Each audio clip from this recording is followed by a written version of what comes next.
Welcome to the MARSRIVA official channel. Today, we're going to open the box of MARSRIVA KP1 EC. Let's explore what's inside.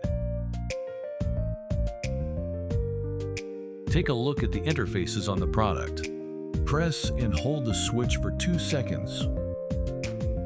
Red light turns on, enters battery mode. Connect to AC power. Our product automatically turns on, enters AC power mode, and the red light turns off. The power light flashes to indicate that the device is charging.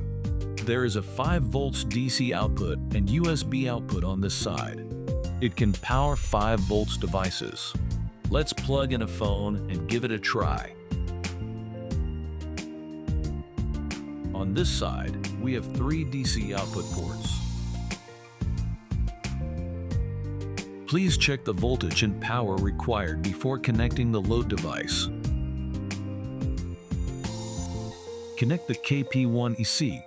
The router light turns on and starts working. If there is a power outage, the DCs will enter battery mode and the red light will turn on. The KP1 EC will provide uninterrupted power to the router. This is today's unboxing. See you next time.